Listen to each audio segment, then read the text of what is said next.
Oke. Kita review ya terkait dengan kapitalisasi bunga ya. Jadi ini nggak usah tak jelasin ulang lah ya. Aku mau langsung ke ilustrasinya langsung aja. Jadi di sini ya PT Samudra Luas membangun gedung nilainya adalah 2 miliar 200 juta ya. Tanggalnya itu 1 Januari dan sampai 31 Desember. Oke. Nah, ini 12 bulan gitu ya. Dan tidak lintas tahun. Lintas tahun tuh maksudnya gimana? Lintas tahun tuh melewati tutup buku. Jadi semisal penutupan buku perusahaan tuh ya mayoritas gitu ya 31 Desember gitu. Nah, kalau misalkan lintas tahun berarti ya contoh misalkan dari November sampai Februari. Ya walaupun 3 bulan gitu ya, tapi karena lintas tahun maka cara perhitungannya beda gitu. Nah, jadi lintas tahun tuh bukan berarti lebih dari 1 tahun, nggak mesti gitu. 5 bulan bisa dikatakan lintas tahun kalau misalkan 5 bulannya itu dari Oktober sampai Februari misalkan gitu. Ya. Nah, kemudian di sini pasti di soal nanti akan ada data, tanggal dan pengeluaran gitu. Nah, nanti yang perlu kalian perhatikan, pengeluarannya ini untuk apa? Apakah untuk sesuatu yang berhubungan dengan gedung ataukah tidak? Jadi misal kita ngomongin gedung nih, ya kan? Terus ada pengeluaran buat bangun aspal jalan gitu. Nah, berarti nanti tidak dimasukkan ke WAAE. Kenapa? Ya karena aspal ini kan termasuk land improvement, aset yang berbeda, bukan gedungnya. Gitu ya. Walaupun di tabel itu ada banyak pengeluaran gitu. Ada soal di praktik AKM kayak gitu. Jadi ya dilihat pengeluarannya untuk apa. Misalkan lagi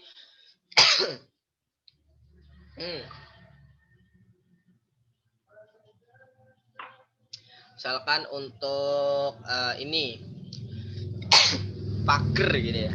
Nah, pagar kan nggak termasuk dari gedung itu, tapi adalah aset yang terpisah, lamanya improvement ya tadi. Nah, itu yang pertama perlu diperhatikan gitu. Jadi nggak mesti harus semua pengeluaran tuh masuk ke WAAE, enggak, tapi perlu disortir lebih lanjut. Oke. Nah, kemudian dilihat gitu ya. Yang perlu diperhatikan ini nanti periode kapitalisasi. Kalian harus memperhatikan mana ya? Nah, ini periode kapitalisasi kalian harus memperhatikan ini. Muali. Tipo. Ya Allah. Tipoku bangetan. Nah, jadi kapan sih periode kapitalisasi itu dimulai? Ya, kapan dimulai? Yaitu ketika tiga-tiganya ini sudah terpenuhi. Tiga-tiganya harus semuanya loh ya, nggak boleh dua doang atau satu doang. Nah, semisal ada soal yang bunyinya kayak gini. Jadi dia aktivitas sudah dimulai 1 Februari. Cuma pengeluarannya di tabel pengeluaran gitu ya. Itu perusahaan tuh baru ngeluarin duit itu 1 Maret. Nah, kemudian berakhir misalkan Desember gitu ya, 31 Desember proyeknya. Nah, pertanyaannya berapa periode kapitalisasinya? Jangan dimulai dari Februari. Kenapa? Walaupun aktivitasnya dia udah mulai gitu ya. Aktivitasnya udah mulai tapi pengeluarannya belum. Nah, berarti belum terpenuhi semua, maka jangan dimulai periode kapitalisasinya. Nah, maka pakai yang mana? Pakai yang 1 Maret. Sesuai dengan kaidahnya gitu. Aktivitasnya udah ada, pengeluarannya udah ada, biaya bunga telah terjadi. Ya dalam artian kamu udah punya utang gitu ya, mau dari utang umum, pinjaman umum ataupun pinjaman khusus, kamu udah punya salah satu di antara keduanya.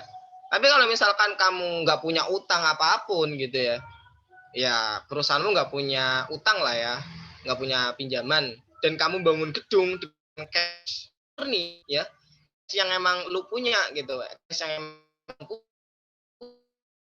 ngapain ada periode kapitalisasi, iya kan? Nah, ini juga yang melandasi argumenku ketika Kak, kalau misalkan ada saham ya, kita bangun gedung pakai saham, itu dikapitalisasi interest nggak? Iya, enggak perlu gitu. Kenapa? Ya kan saham. Saham tuh enggak pakai interest.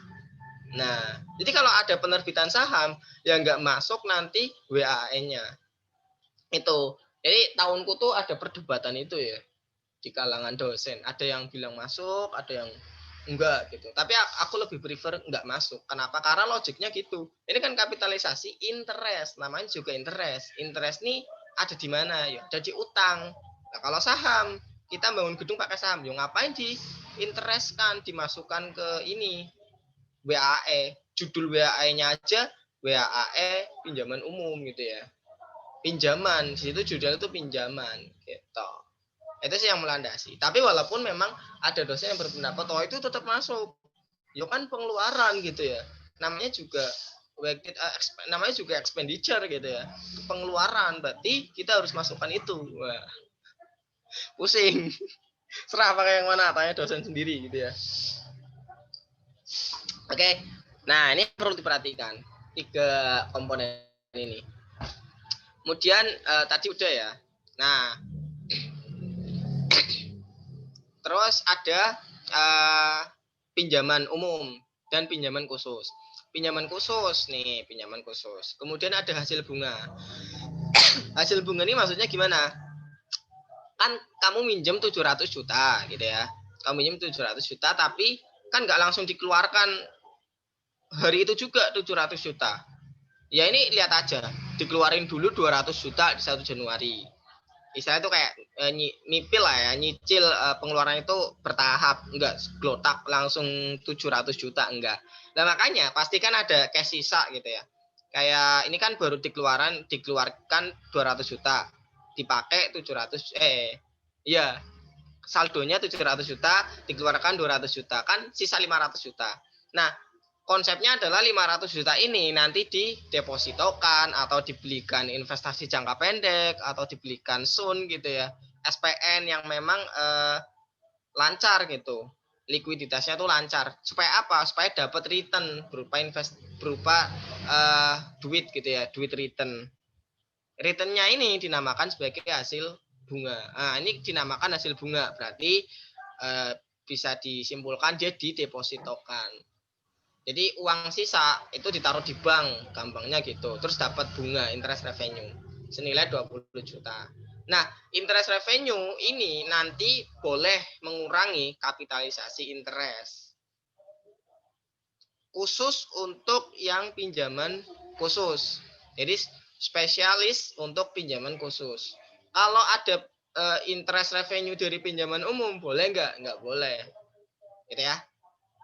Nah, kemudian di soal nanti ada berbagai macam pinjaman umum. Ada yang cuma satu tok, ada. Jadi dia cuma punya satu pinjaman umum. Maka persentasenya akan digunakan untuk pengali WAE untuk nyari avoidable interest nanti. Gitu ya. Nah, kalau misalkan ada 2 kayak gini contohnya. Atau ada 3, atau ada 4, bahkan 5 misalkan. Ya nanti dicari bunga rata-rata tertimbangnya. Persentase tertimbangnya berapa. Nah, itu nanti yang dikalikan WAE untuk mencari avoidable interest. Gitu ya. Oke, sampai sini dulu. Udah tanyakan enggak? Enggak ada. Oke, lanjut. Nah, ini ya udahlah. Ini udah pasti bener lah ya. Artinya pasti masuk aset kualifikasi. Kemudian 1 Januari sampai 31 Desember. Ini periodenya. Nah, ini WAE-nya nih ya. Ada pengeluaran 1 Januari 200 juta. Oh, ini cara KISO, cara PSA ke 26. Nah, ini. Nah, ada pengeluaran 200 juta. Nah, ingat kalau kita punya saldo pinjaman khusus 700 juta. Ini ya. Nah, konsepnya kalau cara PSAK habiskan dulu pinjaman khususnya, baru pakai pinjaman umum. Gitu ya. Nah, ketika ada pengeluaran 200 juta, maka pakai duit yang mana? Pakai duit dari pinjaman khusus. Sehingga alokasi ke pinjaman umumnya 0. Loh Kak, kok ada alokasi pinjaman umum? Yo karena dilihat gitu ya. Judulnya adalah rata-rata pengeluaran pinjaman umum. WAE untuk pinjaman umum saja. Gitu. Maka ketika masih bisa di cover dengan pinjaman khusus, nggak masuk ke sini, 0. Berarti 0 lah ya. Kemudian Maret 600 juta. Nah, kan sisanya 500 juta ya. Sisa 500 juta PK-nya. Kemudian dipakai 600. Berarti kan kayak kurang gitu kan, 100 juta. Nah, 100 jutanya ini baru pakai pinjaman umum. Berarti kita udah tahu kalau pinjaman khusus kita sudah habis. Nah, ini ada 100 juta pakai pinjaman umum. Ini kok ngeblur banget ya? Aku terlalu nge-zoom ininya kayaknya. Oke, lanjut. Nah, ini udah habis berarti pinjaman khususnya. Terus dikalikan dengan fraksi. Pertanyaannya, ini yang sering bingung. 12 ini itu apa gitu ya? 12 ini adalah, ini selalu aku ulang gitu ya. 12 ini tuh satuan bunga. Yang mana satuan bunga itu adalah 1 tahun. 1 tahun kan sama dengan 12 bulan. Ini nggak usah ditanyain lah ya. Ini anak TK ini. 1 tahun sama dengan 12 bulan. Nah, makanya penyebutnya ya bisa dikatakan selalu gitu ya, selalu 12. Walaupun aku nggak tahu ya, aku belum menemukan soal yang penyebutnya selain 12 gitu. Tapi selama aku lihat soal, bahas soal, dan pengalamanku gitu ya, di tingkat 2, selalu 12. Kenapa? Karena ya satuan bunga adalah 1 tahun, yang mana adalah 12 bulan. Nah, kemudian yang apa nih? Satunya penyebut apa ya? Pembilang. Pembilang. Jadi on matematika. Ada periodenya. Periode ya, sampai akhir ini kapitalisasinya, periodenya. Itu kalau tidak lintas tahun. Tapi kalau lintas tahun gimana, Kak? Kayak misal dari April gitu ya, sampai April lagi. Berarti berapa tuh?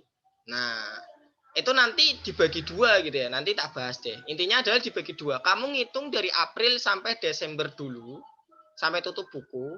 Baru nanti dilanjut ngitung yang kedua adalah Januari sampai April. Gitu. Simpelnya kayak gitulah. Oke, lanjut ya. Kemudian September. Pengeluaran sekian, 1.200.000.000. Fraksinya, bunganya adalah 3/12. Kenapa kok 3? Ya dari Oktober gitu. Oktober, November, Desember. 31 Desember 0. Nah, 0 ya. Sehingga ketemu pinjaman umumnya WAE-nya adalah 375.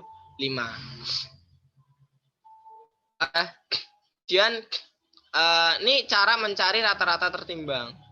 Ya pakai cara yang buku silahkan gitu ya. Ini bukunya Pak Lutfi. Tapi kalau aku sih caranya kayak gini. Nah, caranya kalau aku cara ngitungnya kayak gini. Jadi kamu cari gitu total bunga dibagi dengan total prinsipalnya. Nah, total bunganya berapa? Ya ini 1 tahun gitu ya, nggak usah dikalikan fraksi segala macam. Toh sama kan bakalan diper ya. Kalau mau setengah ya setengah semua, gitu kan diper hilang gitu. Tapi biar gampang 1 tahun aja, udah dikalikan aja. Loh Kak, kalau semi annually gimana? Satunya annually, satunya semi annually. Ya udah sama aja kan. Kan semi annually kan cuma cara pembayarannya doang yang 2 kali. Tapi kalau diakumulasikan 1 tahun kan sama aja nanti ketemunya. Kayak misalnya contoh nih tak ubah. Jadi bukan tahunan tapi semi annually gitu. Ya berarti kan nanti kan cara ngitungnya gimana? 2 kali, kenapa kok 2? Karena 2 kali pembayaran. 2 kali berapa? 6/12 dikalikan 10%. Nah, ini cara nyari bunga 1 tahunnya. Ya kan sama aja. Ini kan kayak 6/12 kan setengah. Ini dihilangin. Kan 10%, 1 tahun. Gitu. Intinya adalah bunga selama 1 tahun. Gitu aja biar gampang. Nah, ya wes dikalikan aja gitu ya. Berarti bunganya berapa nih? Yang pinjaman umum yang pertama 125 juta. Pinjaman umum yang kedua 150 juta. Nah, terus ditambahin tuh. Ketemu total bunganya adalah 275 juta. Nah, kan kayak gini. Iya kan? Nah, kemudian kamu totalin pokok utangnya berapa? Pokok utangnya adalah berapa nih? 2.500. Ya kan? Nah, baru nanti dibagi. Berarti 275 dibagi 2.500. Nah, nanti ketemunya sama, 11%. Gitu cara nyari bunga tertimbang. Ini lebih lebih gampang menurutku. Cara kayak gini. Ketimbang jujur aku aja nggak paham kenapa caranya kayak gini ya. Ya walaupun sebenarnya sama aja. Ini kan bisa kalau konsep matematikanya apa ya? Distribusi atau asosiasi ya, lupa aku. Ini kan kayak bisa dikeluarkan gitu ya. Nah, berarti kan 11% ketemu. Nah, ini 11% buat apa? Buat pengkali WAAE. Buat apa? Buat nentuin avoidable interest. Nah, paham ya? Terus ya dicari bunga kapitalisasinya berapa. Ketemu bunga aktual. Nah, kita nyari bunga aktual dulu, bunga aktual. Aktual di sini ya, aktual yang loh kok hilang pulpennya. Aktual periodenya ya. Jadi ini kan kebetulan periodenya 1 tahun. Ya maka nggak perlu ada pengalinya gitu. Kalau misalkan dimulainya tuh 1 Februari bukan 1 Januari. Ya nanti dikalikan dengan 11/12. Semisal mulainya tuh Maret gitu ya. 1 Maret ya berarti nanti dikalikan 10/12. Gitu ya. Jadi berdasarkan ya pengkalinya. Periodenya. Semisal dari Februari sampai November. Sampai 1 November. Jadi dari 1 Februari sampai 1 November. Berarti berapa? Februari, Maret, April, Mei, Juni, Juli, Agustus, September, Oktober. Berarti sampai Oktober ya? 9/12. Kayak gitu ya caranya. Harus dikalikan. Kebetulan ini 1 tahun, sama-sama 1 tahun. Jadi 12/12 sebenarnya.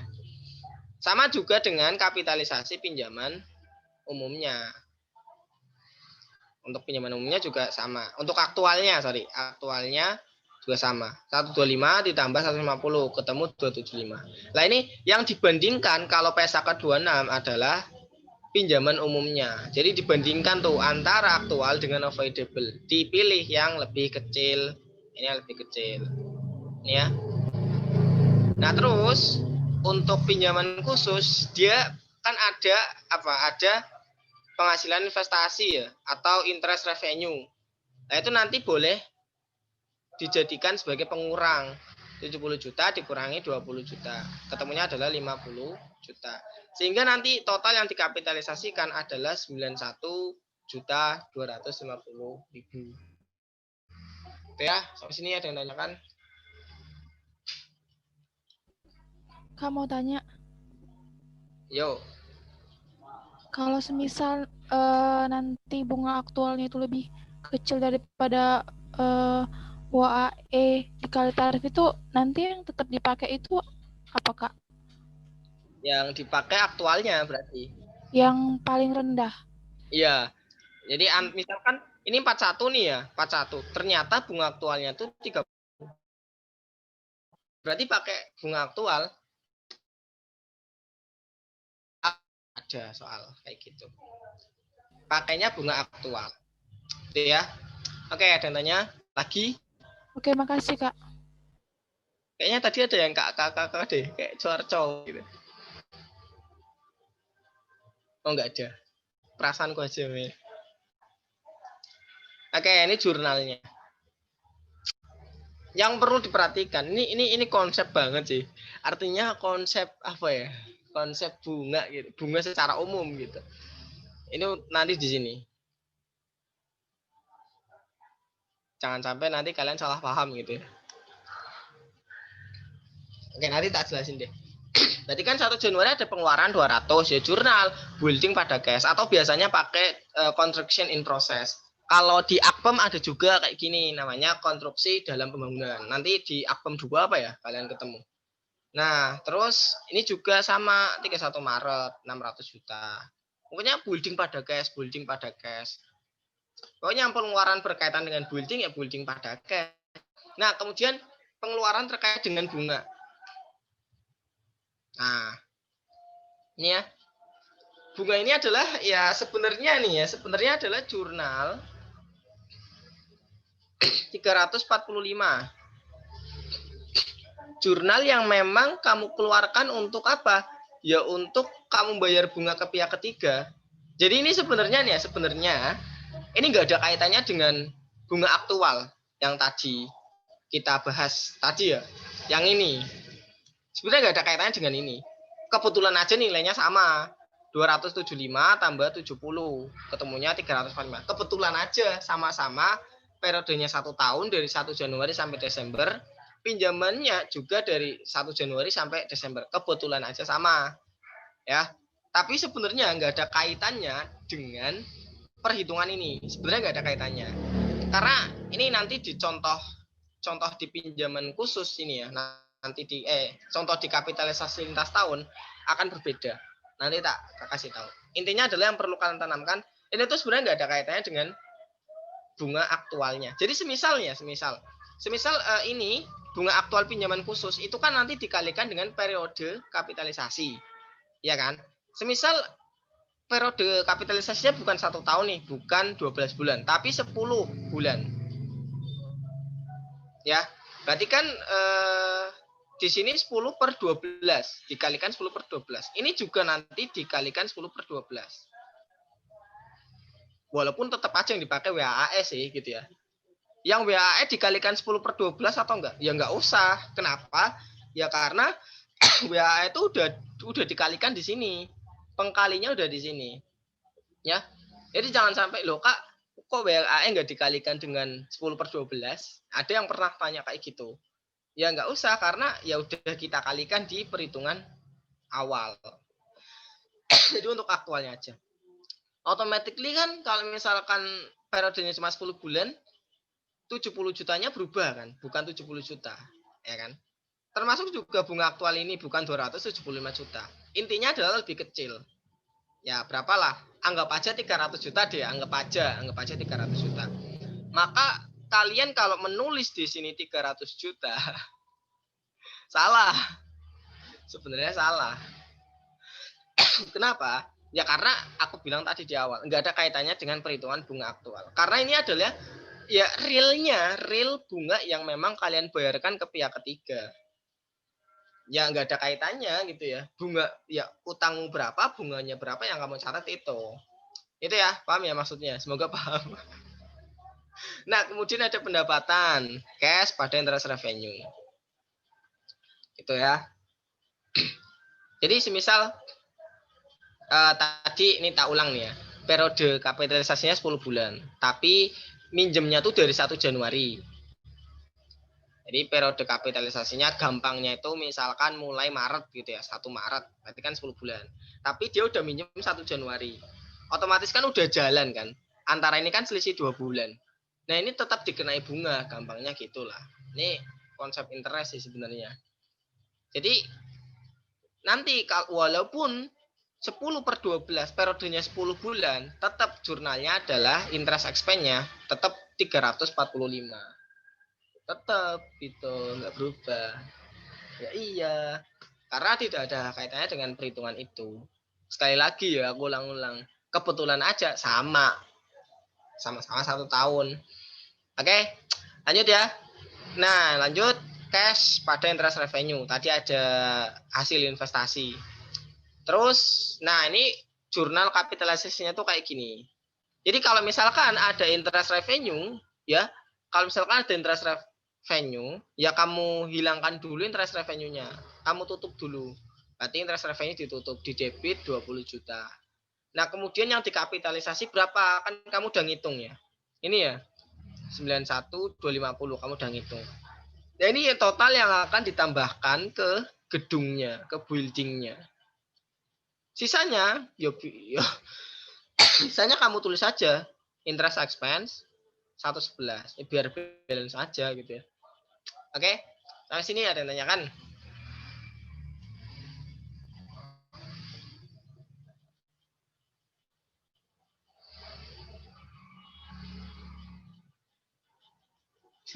Guna. Enggak ada. Gas ya, lanjut ya. Paham kayaknya. Berharap aja sih paham. Soalnya ada yang ditanya, kamu kenapa aku nggak pernah tanya? Iya mas, aku masih loading. Loh, kok ada baterai di sini? Lanjut ya. Nah ini kapitalisasi lintas tahun. Jadi apa sih yang dimaksud lintas tahun tadi? Melewati tanggal tutup buku, yaitu 31 Desember. Biasanya 31 Desember. Nah, cara ngitungnya nanti 2 kali. Jadi kamu ngitung dulu kapitalisasi dari kapitalisasi sampai 31 Desember, katakanlah 2021 gitu ya. Dari pertama mulai sampai 2021 Desembernya. Nah, nanti dilanjut ngitung lagi 2 kali. 1 Januari sampai apa? Sampai berakhir. Gitu. Jadi kalau misalkan aku bikin garis gitu. Ini 31 Desember. Mulainya April. Selesainya Oktober deh. Maka kamu ngitung apa? Nah, terus kamu ngitung juga, kamu ngitung lagi dari sini 1 Januari berarti ya. 1 Januari sampai Oktober. Nah, kemudian yang perlu diperhatikan lagi, total pengeluaran pada tahun pertama ditambah kapitalisasi interestnya akan dimasukkan sebagai penyusun komponen WAE tahun kedua. Nanti ada contohnya. Jadi kan dari April sampai 31 Desember kamu udah ngeluarin duit buat pembangunan. Udah ada pengeluaran ya. Terus kamu udah mengkapitalisasikan interestnya juga. Nah, total itu nanti masuk ke WAAE tahun berikutnya. Paham ya? Masuk ke WAAE tahun berikutnya. Itu pahami dulu pertama. Nanti kalau udah lihat contoh paham. Nah, lanjut ya, ini contohnya. Ini pinjaman umumnya sama, yang beda pinjaman khusus. Ini sama kayak yang sebelumnya ya. Yang beda ini, pinjaman khususnya tuh 15M. Kalau tadi kan 700 juta ya. Bunganya 10%, terus ada hasil bunga interest revenue 50 juta. Pengeluarannya dari 1 Maret sampai 1 Juli. Jadi berapa bulan? Ya, sekian bulan. Males ngitung. Nah, totalnya sekian, 2 miliar 900. Nah, lanjut ya. Pembangunan gedung masuk kualifikasi ini udah pastilah. Kalau tidak checklist, berarti kamu nggak usah ngerjain nomor 2, nomor 3 dan seterusnya. Lanjut periode kapitalisasinya 1 Maret sampai 1 Juli 2020. Ini yang dinamakan lintas tahun. Nah, ini kita ngitung dulu WAE tahun 2019. Dari 1 Maret sampai 31 Desember. Berarti berapa bulan nih? 10 bulan. Nah.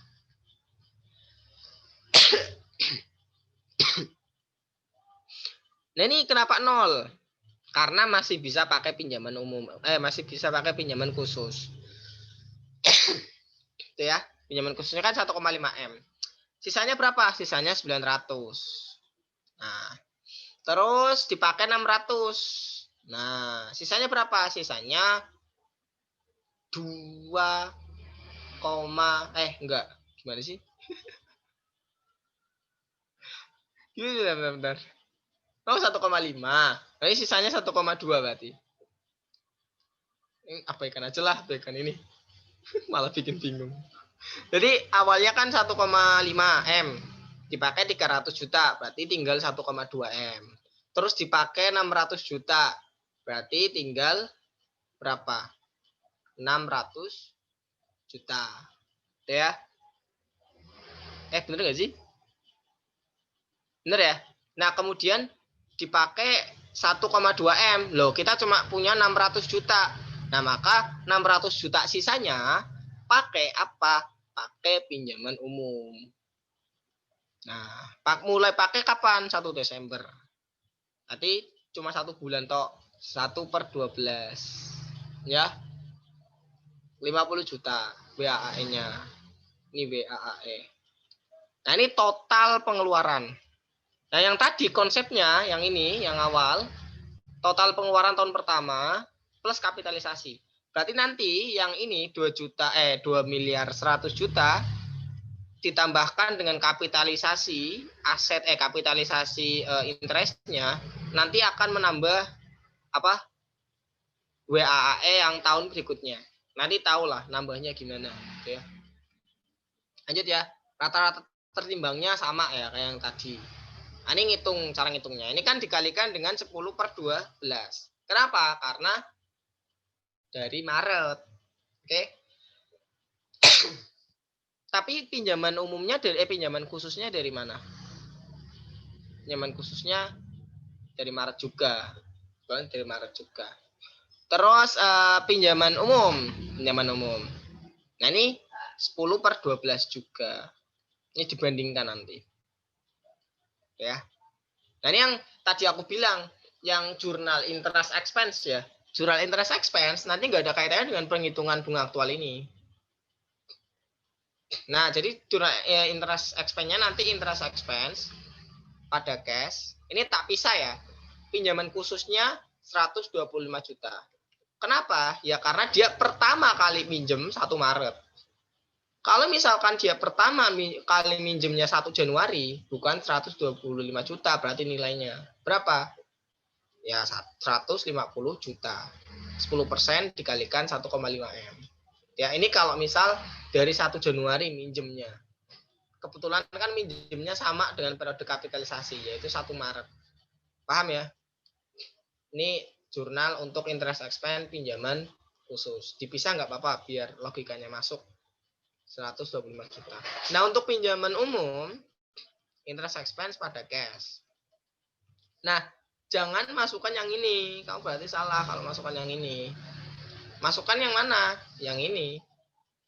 125 tambah 150. Dilihat kan, pinjaman khusus tuh kamu mulai tahun berapa minjem? Mulainya tuh 10 tahun nih. Yo, asumsinya udah punya lah ya sebelum tahun ini. Berarti kan 125 tambah 150. 275 juta. Ini ya. Jadi itu untuk jurnal interest expense-nya. Tapi kalaupun salah nggak apa-apa sih. Kalau misalkan ngerjainnya bingung gitu, nggak apa-apa. Salah. Toh nggak terlalu banyak salahnya. Yang penting tahu angka kapitalisasinya. Kan hilang. Nah, ketemu nih, ini kebetulan ada hasil investasi 50 juta, sehingga totalnya adalah 75 juta. Kurangi ya, boleh mengurangkan. Nah, ini dipilih aktual dan avoidable. Pakai yang avoidable kalau lebih kecil. Sehingga kapitalisasinya 80.500.000. Udah selesai tahun 2019. Nah, tahun 2020 bikin lagi WAAE. WAAE kan WAAE pengeluaran 2020 pertama kali kapan? 1 Februari kan? Ini 2020. Tapi tabel 1 Februari. Kamu pikirin dulu 1 Januari. Tulis dulu. Untuk apa? Untuk mengalokasikan yang pengeluaran dari tahun lalu. 2,1 M ditambah kapitalisasi bunga yaitu 80.500. 80,5 juta. Ya. Nah, nanti ini perlu perhatikan. Nanti anggapannya adalah ini tuh dipakai dulu, pakai pinjaman khusus dulu. Ini kan sebenarnya kan pengeluarannya kan udah terjadi kan. Pengeluarannya udah terjadi. Oke? Konsepnya adalah pengeluaran ini sudah terjadi di tahun 2019. Nah, pertanyaannya kan udah pakai pinjaman khusus kan. Pinjaman khususnya udah habis kan. Di tahun kemarin tuh udah habis. Ya berarti berapa sih nanti alokasi untuk pinjaman umumnya? Nah, makanya di sini tuh 2,18 M dikurangi dengan 1,5 M. Jadi caranya mirip-mirip kayak yang pertama. Jadi pakai pinjaman khusus dulu sampai habis. Nah, sampai habis, kemudian sisanya masuk ke pinjaman. Pinjaman khusus dulu sampai habis, sisanya masuk ke pinjaman umum. Nah, kemudian dikalikan fraksi. Nah, ini yang kalian kadang biasanya keliru nih, Ini 1 Januari. Berarti 12/12 dong, Kak.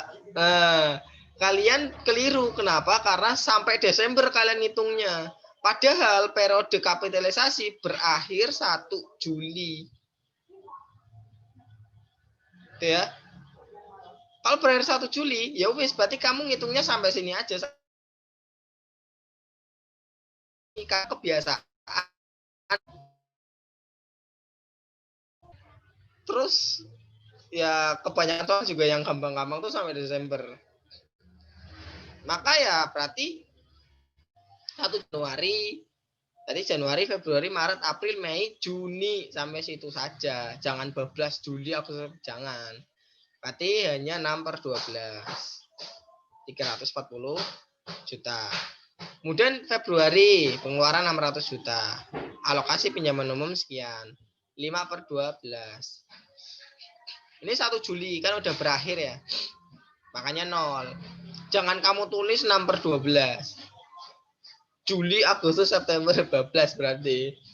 Berarti kamu masih ngeblank, ya. Nah, ketemu WAE-nya adalah 590, 250. Menghitung rata-rata. Nah, ini kebetulan nggak berubah. Kalau misalkan ada tambahan tahun ini dia nerbitin bonds. Ya berarti bunga tertimbangnya akan berubah.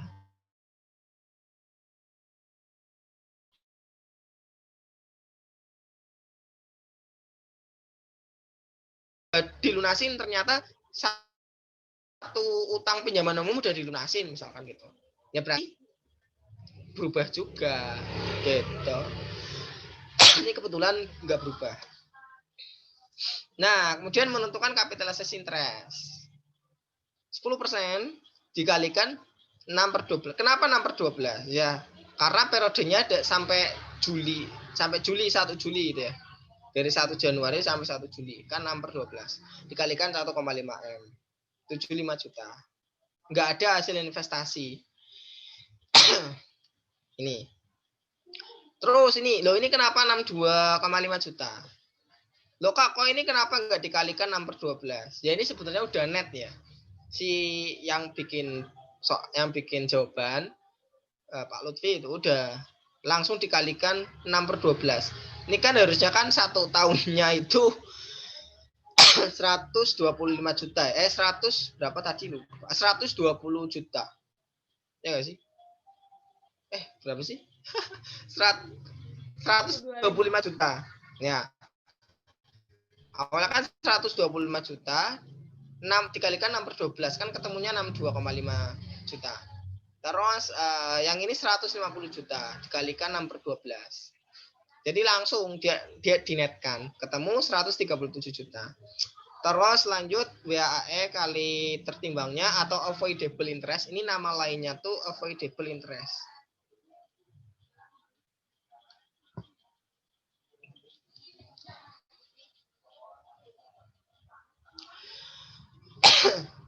(64.927.500) ketemunya. Sehingga total kapitalisasinya 139.500. Gitu ya. Ya udah nggak ada jurnal. Jurnalnya sama. Yang membedakan nanti interest expense pada case-nya yang perlu kalian perhatikan tadi. Oke. Paham ya? Kalau ini kan nggak ada interest revenue ya, berarti tinggal nanti building pada interest expense senilai 139.500. Kalau yang tahun lalu gimana? Kalau yang tahun lalu, mana tahun lalu? Mana sih? Ini ya.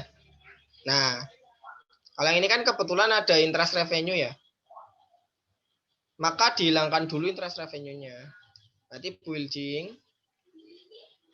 buildingnya berapa? 80.500. Terus interest revenue. Interest revenue-nya berapa? 50.000. Sisanya masukin interest expense. Udah biar balance aja ditambahkan. Berarti berapa sih? 130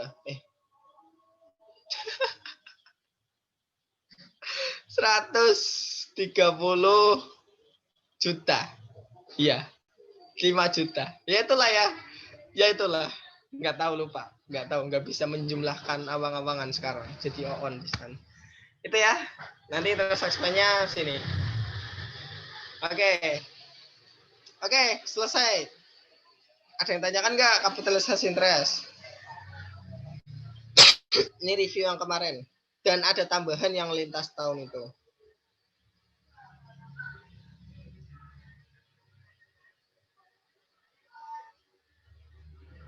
Gimana? Ada yang tanyakan?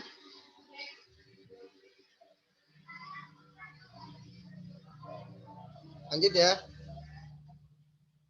Ada yang tanya ya? Enggak ada. Enggak ada ya. Kok kayak telingaku tuh kayak ada yang ngomong gitu ya. Terbayang-bayang. Padahal cuma dianggap teman. Oke, lanjut ya. Sekarang kita ke materi pertemuan 12. Tak sob.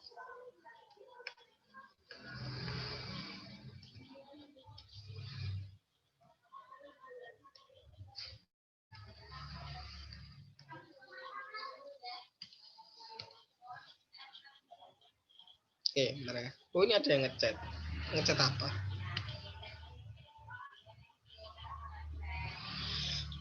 Ada yang nanya, itu kenapa 2,180.500 dikurangi 1,5 M? Gampangnya gini loh. Logikanya adalah, kan itu pengeluaran tahun lalu. Ya kan? Berarti kan nanti kenapa kok dialokasikan ke apa sih maksudnya sih? Aku ngomong apa sih? Itu kan pengeluaran tahun lalu kan ya. Nah, totalnya adalah 2,18 M tadi. Terus sama caranya kayak perhitungan WAE. Mungkin kamu bertanya-tanya, loh kak kan apa pinjaman khususnya udah habis. Yo kan itu dari tahun lalu, berarti kan belum habis gitu. Itu kan pengeluarannya juga pengeluaran tahun lalu, bro, bukan pengeluaran tahun ini. Paham ya?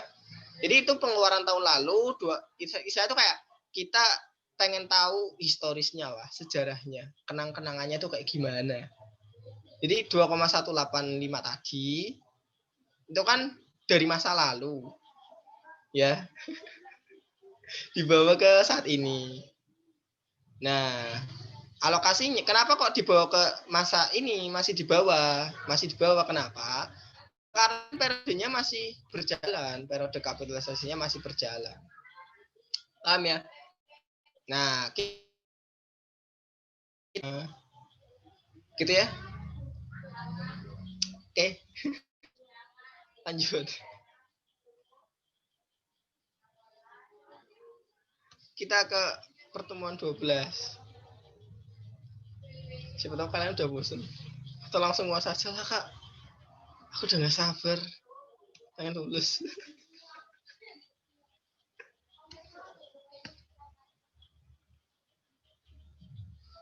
Oke. Lanjut ya.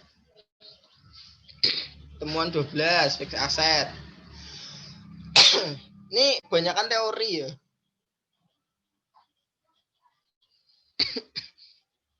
Bentar ya. Tak minum dulu ya.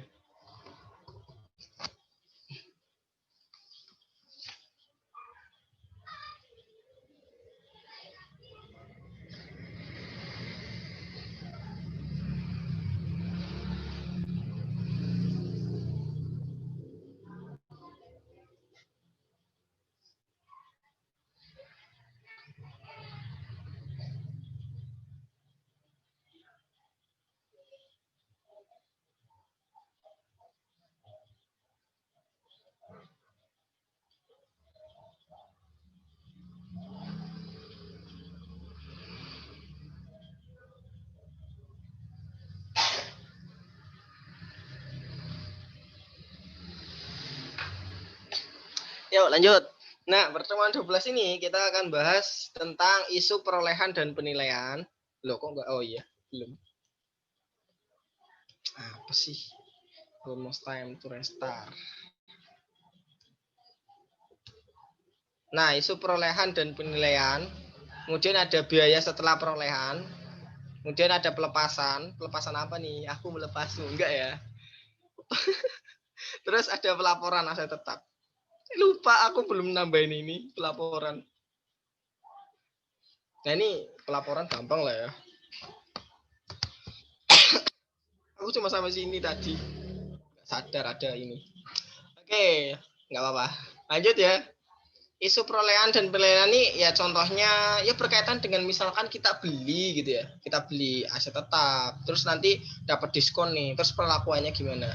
Atau kita beli asetnya itu nggak cuma satu. Kita beli dua. Misalkan kita beli TV sama kulkas. Pak, ini Pak, kita nawarin TV sama kulkas. Tapi kalau beli dua-duanya, Bapak saya kasih harga diskon total semuanya 1 juta misalkan. Ya kan kita nggak tahu nanti ini harga kulkas berapa, harga TV berapa. Terus kita nyatetnya gimana akuntansinya? Kan nggak bisa dibagi dua aja. Udahlah bagi dua aja. TV 500, kulkas 500. Kan nggak bisa gitu. Harganya kan berbeda. Itu isu-isunya. Contohnya kayak gitu. Kalau biaya setelah perolehan, kita kan udah memiliki dia gitu, udah memiliki aset. memiliki aset. Terus kan ada biaya-biaya pengeluaran gitu. Ya, itu namanya biaya setelah perolehan. Terus ada pelepasan, melepas gitu ya. Melepas aset tetap maksudnya gitu. Melepas aset tetap tuh caranya gimana melepasnya? Melepasnya. Kok ambigu ya? Penuh dengan keambiguan. Nah, ini yang banyak malah satu ya. Isunya tuh banyak banget ternyata. Jadi ada cash diskon,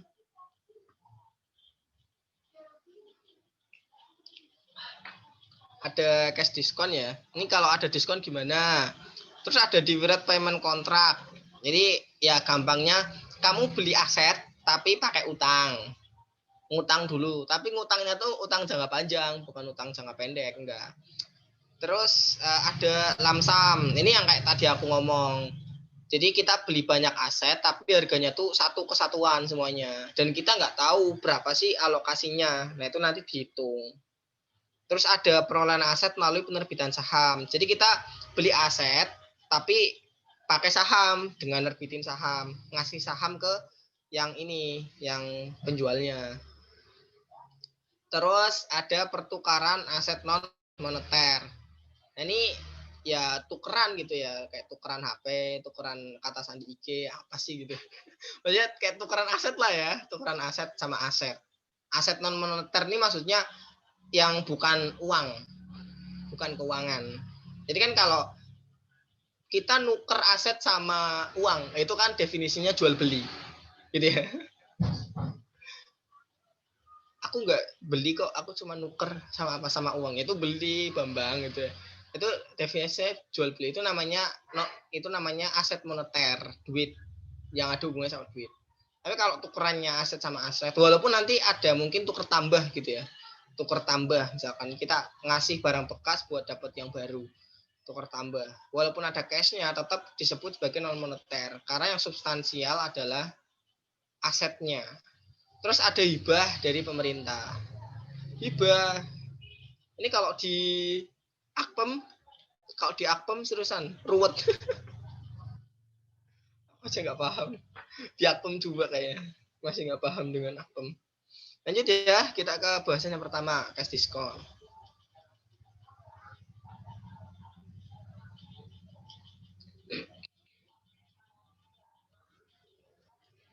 Ya ini mirip-mirip gitu ya, kayak jual beli inventory.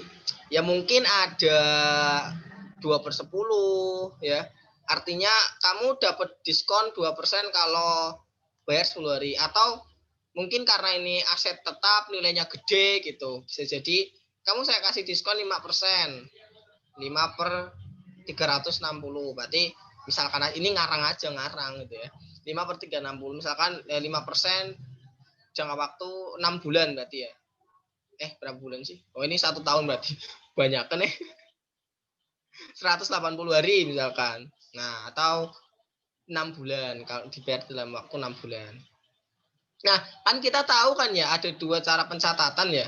Ada gross method, ada net method. Nah, masih ingat nggak? Nah, kalau gross method kan kita kalau misalkan beli, itu kan nyatetnya gross ya. Kita baru mencatat diskon kalau memang dia benar-benar sudah terrealisasikan. Nah, tapi kalau net method ini yang jadi masalah. Kalau net method kan kita ngakuin diskon dulu. Ya kan? Ngakuin diskon. Terus yang ngakuin diskon tuh nilai itu net lebih rendah. Jadi gampangnya nih ya, aku kasih contoh misalkan 100 juta harga asetnya. Anggap aja diskonnya misalkan 10 juta. Kalau di ini ya, kalau direalisasikan 10 juta. Kalau gross method kan misalkan equipment ya, equipment pada cash. Kan kita nyatetnya 100 juta. Ini kalau gross. Tapi kalau net kan kita nyatetnya berapa? Equipment pada cash senilai 90 juta. Gini. Nah, kalau misalkan terrealisasikan, diskonnya benar-benar terrealisasikan nih. Yang cross method baru menjurnal apa? Diskon, sales apa namanya? Purchase diskon. Purchase diskon. Tadi di mana? Sini, purchase diskon. Gimana sih?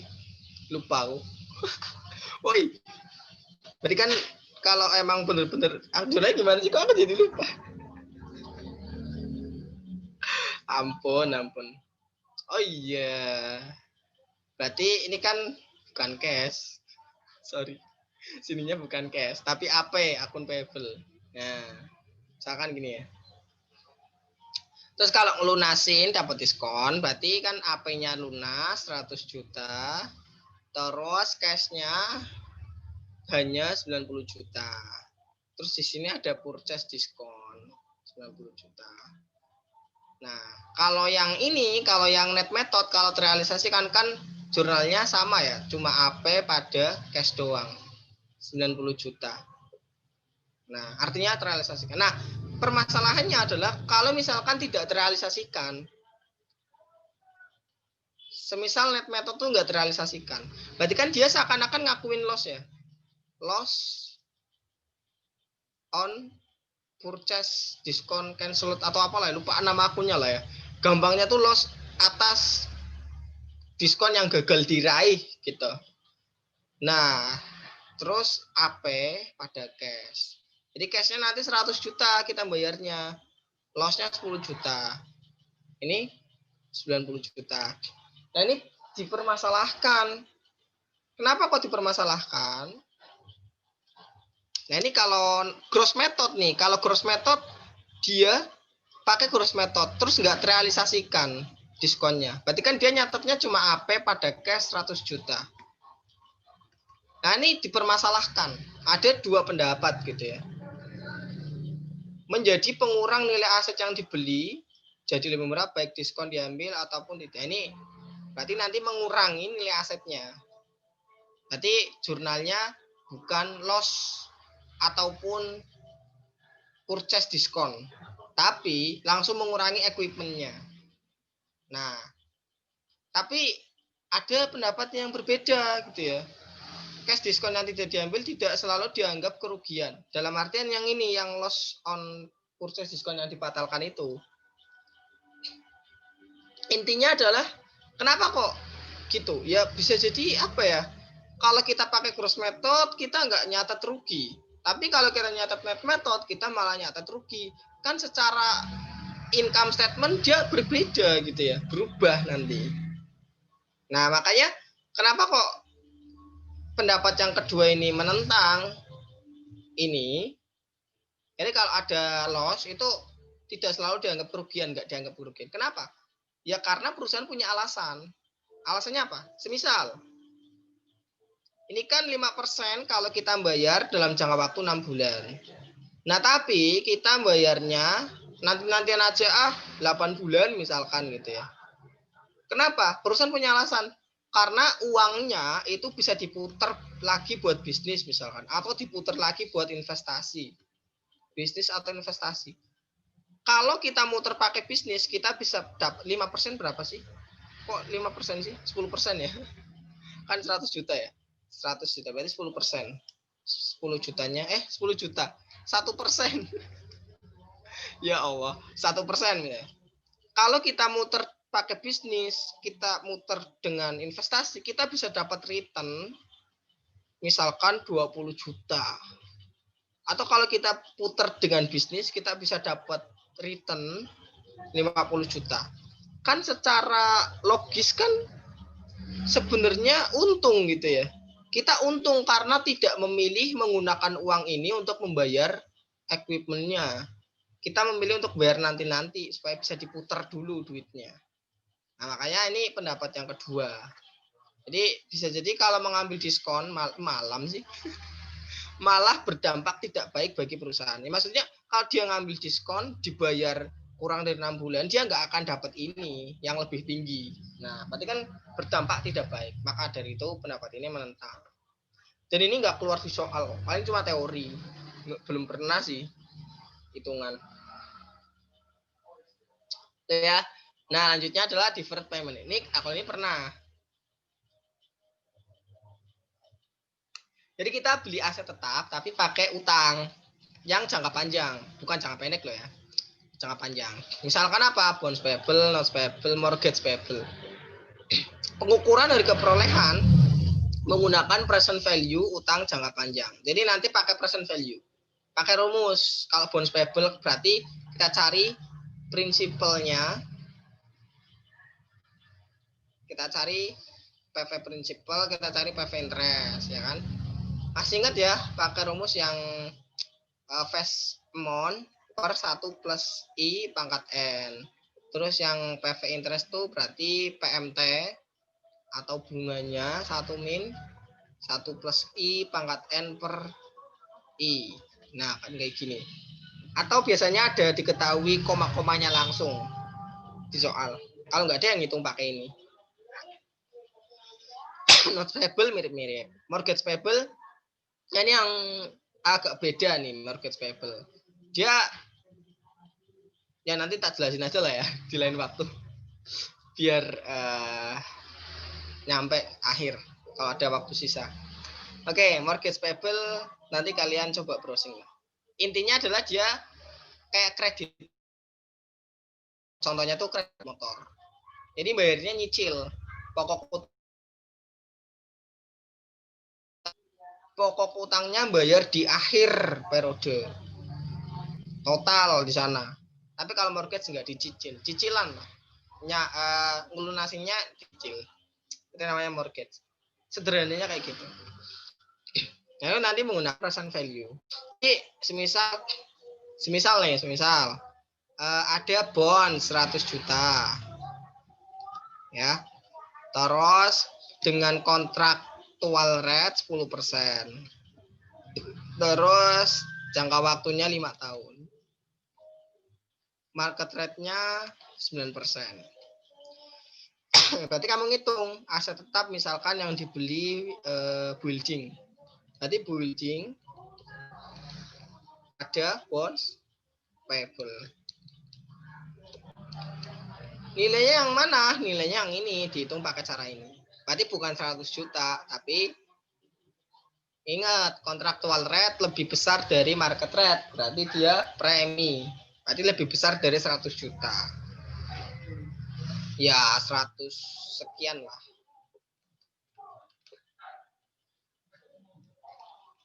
Gitu ya. Sampai sini ada yang tanyakan?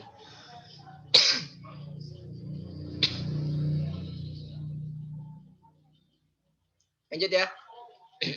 Nah, kemudian lamsam. Jadi kita beli banyak jenis aset dengan satu harga gelondongan.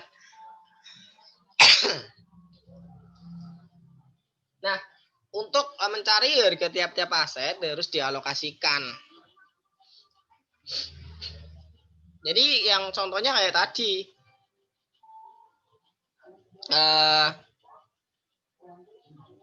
kita beli TV plus kulkas. Kita belinya tuh satu paket. Bentuk paketan lah ya. Paket keluarga hemat misalkan gitu. Paket keluarga hemat. Nah, total 10 juta bisa dapat TV 20 inci dan kulkas 3 pintu. 3 pintu, nah, 10 juta. Nah, kan kita nggak tahu. Kita perusahaan pengen nyatet TV-nya berapa, asetnya, kulkasnya berapa. Kan nggak bisa cuma dibagi dua, 5 juta, 5 juta. Enggak. Ya. Nah, maka menggunakan perbandingan harga jual terhadap harga pasar relatif. Semisal harga TV doang nih. Ini enggak paket. TV doang. Harga pasar TV-nya doang itu 6 juta. Jangan 6 juta. Kemurahan. Aku kan sultan. TV-nya tuh 7 juta. 7 juta. Nah, harga kulkas doang itu 8 juta. Nah, sehingga kalau misalkan kita belinya terpisah nih, kita beli TV doang sama kulkas doang, maka kita akan merogoh kocek 15 juta. Nah, dicarilah perbandingan atau proporsionalnya atau prosentasenya. Atau pakai perbandingan aja deh ya, gampangnya. Maka berapa alokasi TV? Ya, ini kan cost, ini kan fair value ya. Fair value. Kalau ini kan cost atau harga perolehan. Nah, nanti kita pakai rumus TPA. Kan kalian sudah lulus TAN ya, berarti TPA-nya udah pro banget lah. Nanti berarti cost X dibagi dengan cost total. Ini mirip-mirip kayak yang lamsam kemarin, stand alone ya. Yang stand alone itu lamsam juga sebenarnya. Berarti fair value X per fair value total. Nah, yang mau kita cari yang mana? Yang ini. Misalkan TV adalah X. Kulkas. Rasa TPA ini. Cost X-nya berapa? Ya kita cari kan. X per cost totalnya 15 juta. 15. 10 cuy. Ini 10 juta. Nah, dengan fair value X-nya 7 per 15. Maka X sama dengan 7 kali 10 per 15. Ya, ini 2. Berarti 14 per 3. Sekian lah ya. Caranya kayak gini. Berarti harga TV-nya nanti alokasinya adalah 14 per 3. Harga ininya apa nih? Kulkas. Nah, kalau kulkas berarti nanti di sini tinggal diganti 8. Sininya ganti Y. Berarti nanti 8 kali 10. 2 per 3. 16 per 3 ya? Iya nggak sih? Iya, 16 per 3. Berarti nanti jurnalnya kayak gimana? TV, ini kalau dipisah misalkan TV, kulkas, terus pada cash. TV-nya itu 14 per 3. Ininya 16 per 3. Terus ininya 10. Gitu ya. Oke, sampai sini ada tanyakan. Ini nanti kalian bakal ketemu lagi loh konsep-konsep kayak gini di franchise. Karena franchise itu waralaba ya. Franchise itu tuh belinya tuh gelondongan biasanya. Jadi ini satu kontrak franchise 50 juta. Kau bakal dapat peralatan dapur, dapat lisensi atas haknya ya, hak franchise-nya, ada training juga. Nah, itu nanti cara ngalokasinya kayak gini, pakai perbandingan gitu ya. Ini dipakai lagi nanti di AKM 2. Oke, lanjut ya kalau ada yang tanya. Nah, perolehan aset melalui penerbitan saham. Tadi kan kalian udah tahu saham ya, udah belajar ya, kan ada market value ya saham. Nah, ini cara nentuin harga perolehannya gimana? Oh, enggak ada. Ini pernah tak bahas di pengapun kayaknya. Awalnya Kita pakai fair value aset yang diterima dulu, diketahui enggak? Kalau nggak diketahui, pakai fair value saham. Kalau nggak diketahui, pakai penilaian ahli. Jadi semisal kita beli mobil, fair value-nya, ya karena aku sultan gitu ya, punya uang banyak,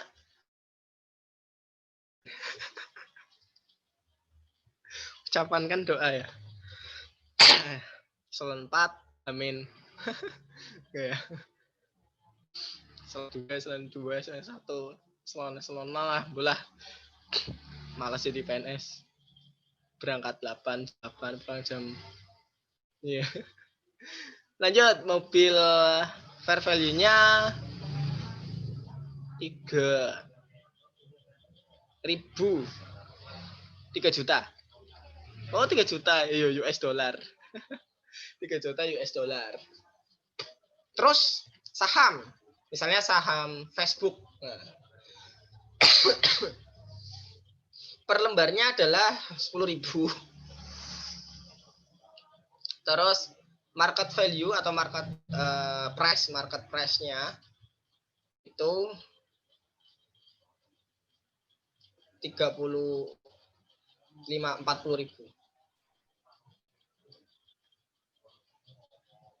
Ini ya. Situ 2456. Kebanyakan. Ini 40.000 ya. Ini 100 lembar saham. Ini per lembar. Nah, maka jurnalnya gimana? Berarti kita nyatet. Misalnya parnya ya. Parnya itu 20.000. Nah, per lembar. Ini market price, ini par. Jurnalnya gimana kalau gini? Ya, pakai fair value aset yang diterima.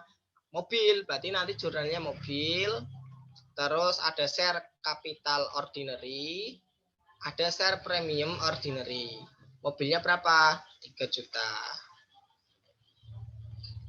Share capital ordinary-nya berapa? 20.000 dikalikan 100, 2 juta. Share premiumnya cuma 1 juta. Ini kalau fair value mobil diketahui. Paham ya? Ternyata fair value mobilnya tidak diketahui. Karena aku beli mobil yang sangat langka sekali ya. Yang rodanya cuma 1 misalkan. Ini kan nggak ada di pasaran ya. Ya wes lah, pakai harga saham. Karena nggak diketahui berarti pakai harga saham ini. Jika tidak diketahui maka pakai fair value saham. Berarti pakai market rate-nya. Market price 40.000 kalikan 100. Berarti di sininya adalah 4 juta. Share kapitalnya sama, yang beda share premiumnya nanti 2 juta. Gini.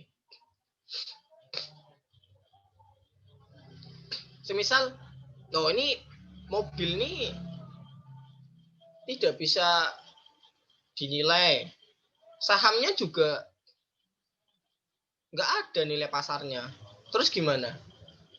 Pakai ahli, penilaian ahli. Nah, misalkan sahamnya ini saham perusahaan tertutup ya, belum terbuka, belum ada di bursa efek. Ya berarti kita pakai ahli, penilaian ahli. Kira-kira berapa sih nilainya? Yang dinilai yang mana asetnya? Atau salah satunya lah, yang paling bisa dinilai. Tapi diutamakan asetnya dinilai. Misalnya setelah dinilai sama si ahli, kira-kira itu 3.500.000. Nah, maka share kapitalnya sama ya. Ini misalnya nggak diketahui ya, hilang. Berarti share kapitalnya sama, share premiumnya 1.500.000. Gini ya, gitu doang kok. Gitu doang. Cuma dibolak-balik aja. Lanjut ya. Nah, loh, kok ada 2? Kopas. Nah, kemudian kita ngomongin pertukaran aset moneter. Oke, cara ngukurnya gimana? Diukur berdasarkan fair value aset yang diserahkan atau yang diterima. Dicari mana yang lebih andal, yang lebih relevan, yang lebih bisa dipercaya. Terus Kalau misalkan sama-sama andal gimana, Kak? Ya pakai yang diserahkan. Jadi kan berapa sih nilai aset yang diterima kita? Ya pakai aset yang diserahkan. Nilai ya, kita nyerahin apa aja? Kita nyerahin saham, kita nyerahin misalkan cash, kita nyerahin bekas, aset bekasnya, tambahannya ya. Tambahannya cash sama saham misalkan itu. Ya berarti nanti aset yang baru dinilai berdasarkan yang kita serahkan itu. Ya. Nah, nanti lebih enak kalau lihat soalnya aja karena ada triknya buat ngerjain ini. Nah, ini ada dua kondisi ya. Kondisi yang pertama, dia punya substansi komersial. Yang kedua, dia tidak memiliki substansi komersial. Maksudnya gimana? Kalau substansi komersial tuh ya berbeda antara ditukarkan. Contoh misalkan Indomaret ya. Indomaret lagi pengen PDKT sama Alfamaret ya. Nah, dia kayak tukeran mobil bak misalkan. Mobil baknya tukeran. Kalau substansi komersial misalkan Indomaret ini punya mobil bak yang gede, misalkan 1000 cc. Alfamaret ini dia baknya tuh kayak kecil gitu ya. Cuma 500 cc. Nah, ini yang dinamakan substansi komersial karena akan mempengaruhi mempengaruhi penjualan nantinya. Ya, misalkan yang mau nuker Alfamaret nambah duit gitu ya, nambah duit ke Indomaret. Ini berarti substansi komersial. Tapi misalkan kalau tidak atau kurang memiliki substansi komersial, ya cuma pengen tukeran aja lah, kita pengen kolaborasi ya. Indomaret kan warnanya biru ya. Ini keubah warnanya biru. Enggak usah deh, lama. Ini Alfamaret kan mobilnya sama gitu ya. Warnanya merah. Kalau yang ini warna biru. Warna biru. Mobilnya sama, cc-nya sama, bahkan jenisnya sama gitu, mereknya sama, tapi mau tukeran, ya wis tukeran aja nggak apa-apa. Karena mungkin yang supir Alfamaret suka warna biru. Ya ini namanya tidak memiliki substansi komersial, nggak mempengaruhi ke depan, gitu ya. Nah, dia ada keuntungan dan kerugian yang terjadi. Tapi kalau dia tidak memiliki substansi komersial, dia nggak mengakui keuntungan dan kerugian. Jadi nanti kalau dia non komersial, dia nggak akan ada jurnal gain atau loss. Nggak ada. Tapi kalau dia komersial, substansial gitu ya, substansi komersial, dia akan ada akun gain dan loss-nya. Kuncinya ini aja. Ya. Ini contohnya. Loh, kok nggak gerak? Nah, contohnya. Ini ada triknya. Ini trik dengan cara menjurnal.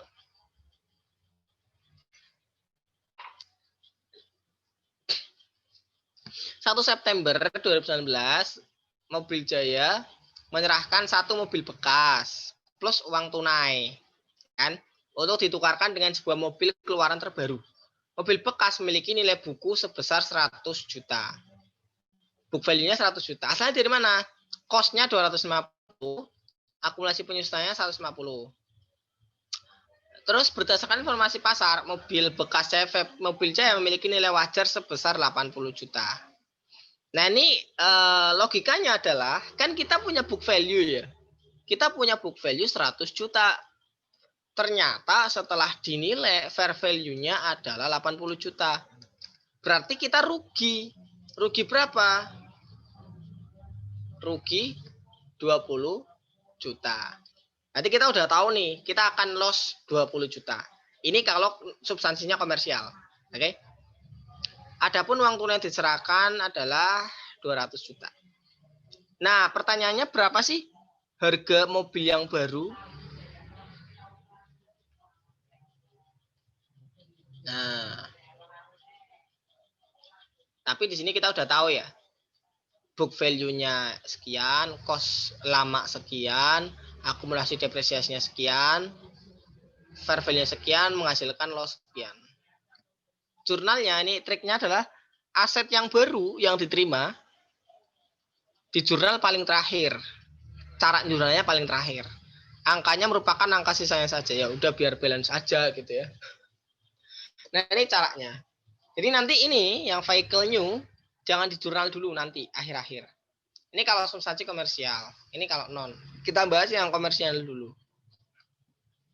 Jadi kita jurnal apa dulu? Ya akumulasinya kan ditutup 150 juta. Terus tadi ada loss. Loss ini asalnya dari mana? Asalnya dari tadi kita punya aset book value 8 kita punya aset book value-nya 100. Ternyata fair value-nya 80. Ketika mau dilepas, mau dijual. Ini kan kayak sebenarnya kan ngejual ya. Tuker tambah lah. Itu 80 juta. Berarti rugi 20 juta. Loss. Dia mencatat kerugian. Terus vehicle yang ini yang digunakan yang baru yang lama itu cost-nya 250 juta kita tutup. Cash yang kita bayarkan 200 juta. Nah, ini kan masih kosong ya, masih kosong. Ya udah tinggal dicari selisihnya aja. Nanti masuk ke vehicle new. Itu triknya. Ini kalau cara di buku ngitung gitu ya pakai tabel. Lama. Nah, kalau misalkan dia non komersial ya udah berarti walaupun kamu loss book value 100 juta terus fair value 80 juta kan logikanya kan loss ya. Kamu nggak perlu mencatat loss karena non komersial. Berarti kamu cukup menjurnal akumulasi depresiasinya, menutup mesin yang lama, vehicle yang lama, kemudian cash-nya, bayarkan cash. Sisanya masuk ke vehicle new. Itu. Nah, ini contoh. Ini kalau untung gimana nih? Misalkan nilai wajar mobil bekas diserahkan diubah, bukan 80 juta, melainkan 130 juta. Berarti kan logikanya book value kita kan 100 juta.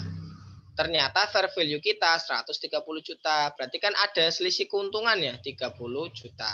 Ini diakui sebagai gain.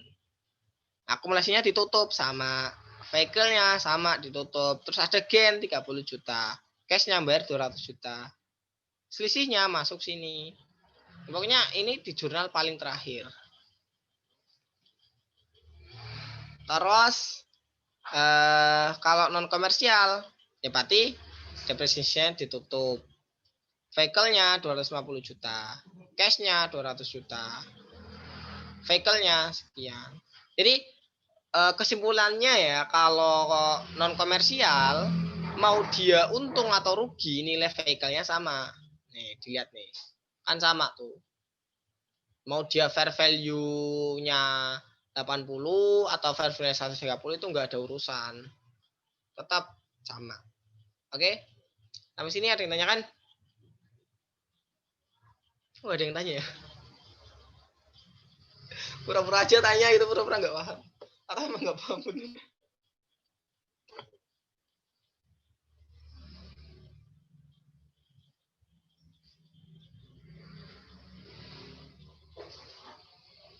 Oke.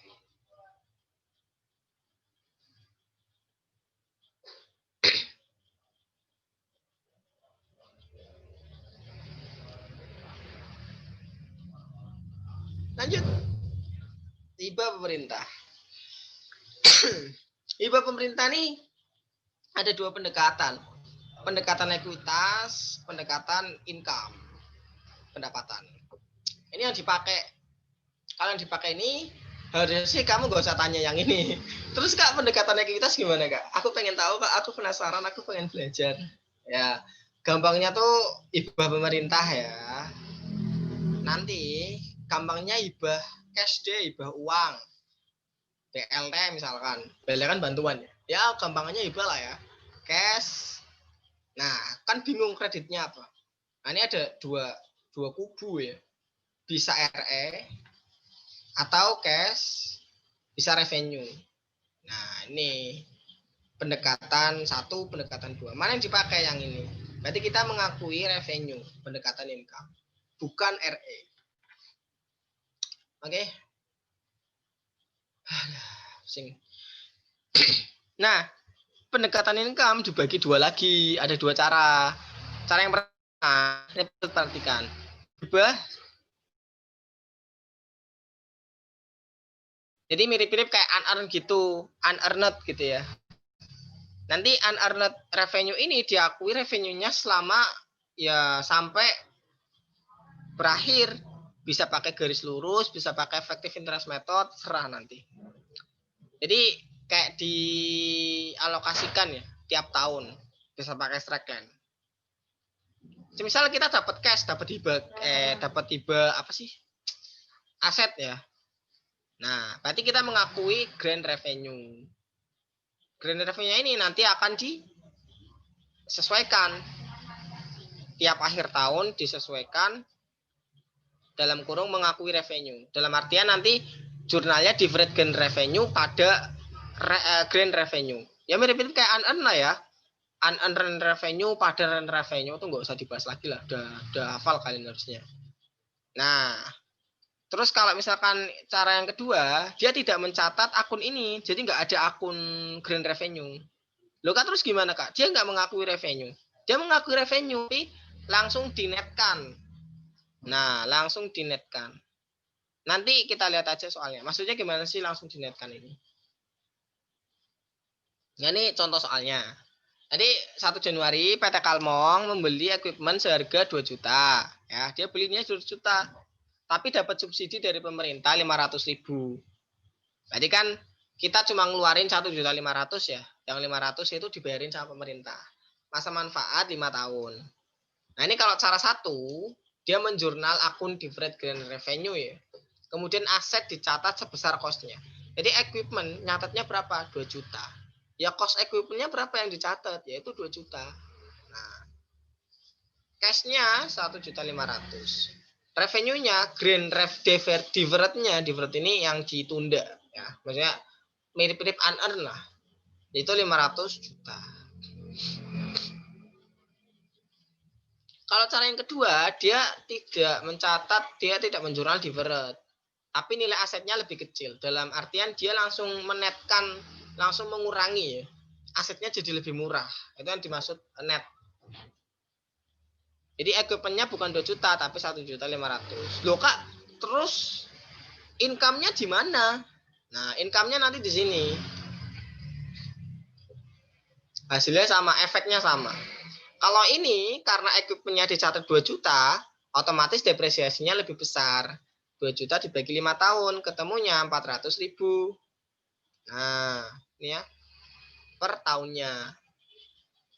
Tapi kalau yang udah dinetkan cuma 1.500.000 dibagi 5 tahun 300.000. Nah, tapi jangan lupa yang cara satu dia kan mencatat divert ya. Nanti diakui tiap tahun pakai strike line misalkan. Nah, itu berarti diakui dibagi 5 100.000 100.000. Jadi hibahnya nanti diakui tiap tahun. Nanti efeknya sama. Ini kan revenue ya. Revenue-nya 100, expense-nya 400. Secara efek laporan keuangannya berarti kan expense minus ya 300.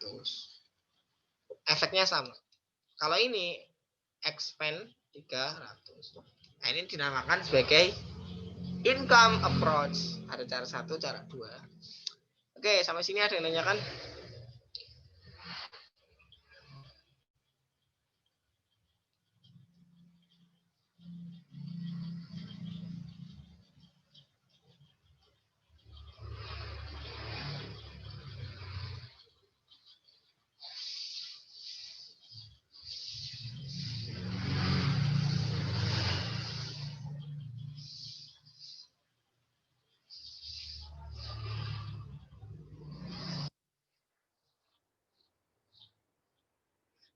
Lanjut ya.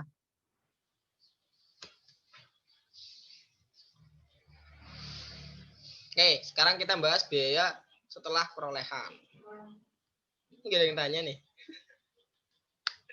Aku kalau gak ada yang tanya kayak jadi ragu gitu. Kalian tidur atau apa?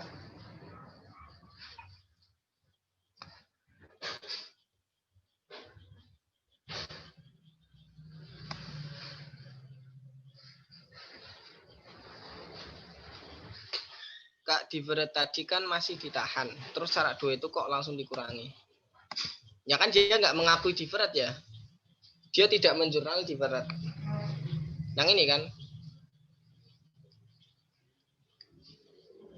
Nah, dia nggak menjurnal Diveret. Berarti kan dia nggak punya akun Diveret. Berarti nggak ada apa sih namanya? Nggak ada akun Diveret revenue lah, intinya itulah. Beda, konsepnya beda tapi hasilnya sama. Efek ininya loh ya. Efek secara laporan keuangannya sama. Dia sama-sama expense 300.